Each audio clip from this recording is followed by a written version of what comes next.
Hello again, gamers. Welcome back to our continuing effort to play all of the games on our Shelf of Shame. And after the highlights, we're going to tell you our first impressions about all the games we played. Stay tuned.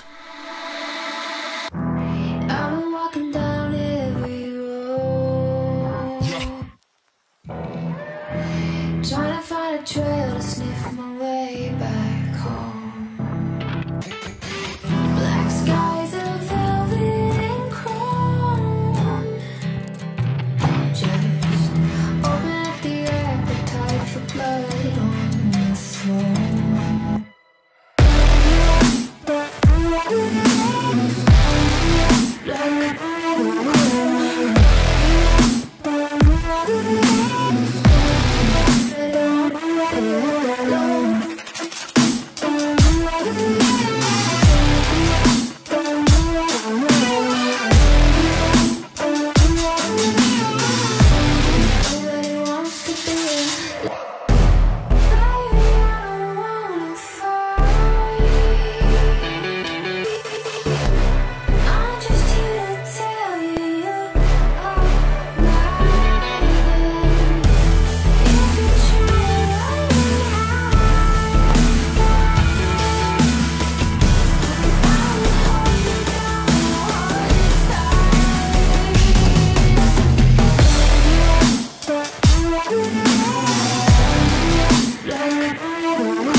Welcome back. So that was this weekend's gaming, most of it anyway.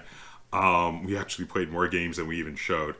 But we got to play, all of those were the games that were on our Shelf of Shame, games that we have sitting around that have yet to be played. So the first game we played, I believe, was Pirates and Lasers. Yes. So my initial thoughts on Pirates and Lasers was, it's actually, of all the Blinks games I've played, it's the most complex of them. Like, I'm still working on wrapping my head around it, but my first impressions were that I liked it because it's more advanced than the other games. It's the first one where I think it might actually cross over into a middleweight game. No, it doesn't. Oh, you disagree? None of them are very heavy. Well, I didn't say heavy. I said Yeah, I none feel of like them it are- crossed over into the lighter end of middleweight. No, none of them are middleweight. No, you disagree? Yeah. All right. The second game we played was the Godzilla game. My first impressions were that it was fun, but I think it needs to be played with more players. Like, we played it at 2 players, and that was cool. But there was one thing in the rules that we couldn't do, which was throw a monster into another monster, because there were no other Yeah. monsters. So, like, I feel like it'll be even better if when we eventually try it with 3 or 4 players. What did you think? Yeah, it was. I had fun playing it. And you totally kicked my butt at that one because you were Mothra, and the thing was I didn't realize quickly enough about how Mothra's abilities were all based on being next to buildings that hadn't been destroyed yet. And if I had, I think earlier in the game I would have been destroying buildings left and right to get them out of there because you were constantly getting to get all the power from the buildings, which was really cool. Then let's see. Then we tried. Juliana came over, and we played Raid, which was kind of like a very light strategy game with some hidden information elements. Again, it's another one of the Blinks games. It's kind of a strategy game where you're playing Vikings raiding an island, but it was mostly about like closing your eyes while the other person decided where they went, and then you like trying to figure out where they would go and not go there. So because if you both went to the same spot on the island, your Vikings would kill each other. And then once you landed Vikings, they would slowly spread out, and you want to land them in good strategic areas where they have the most ability to expand and conquer the island. That one was pretty decent, though it was on the lighter side. I don't think that was a middleweight. That was more like a firmly lightweight game. Like it was a strategy game done as a lightweight game. Would you agree with that? Yeah. Okay. And then what did we play after that? The Thieves Den? Yes. It wasn't bad. It was an alright worker placement. Yeah. So I played better. I played worse. I mean... But so the problem is, like, we have a lot of worker placement games. We were talking about this afterwards. And the thing was, Thieves Den didn't do enough to differentiate itself from the other worker placement games we have. I couldn't think of another worker placement game we currently have in our collection that I like less than Thieves Den. It wasn't that it was bad. It's just that we've gone through so many worker placement games that we have culled worker placements that we liked just because they didn't see table time. And I fear that Thieves Den will fall into that category because it's I don't like it better than, say, I'm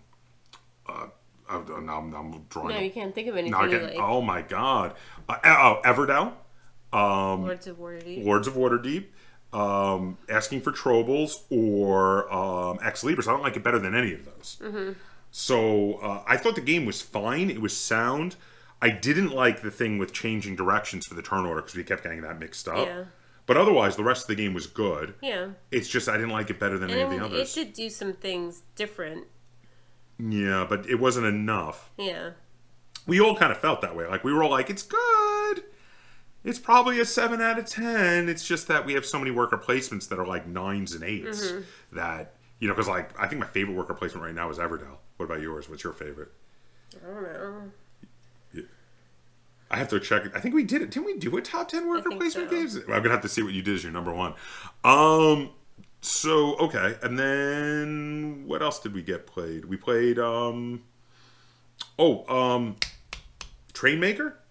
Yes. Was that the last one for this weekend? Yes.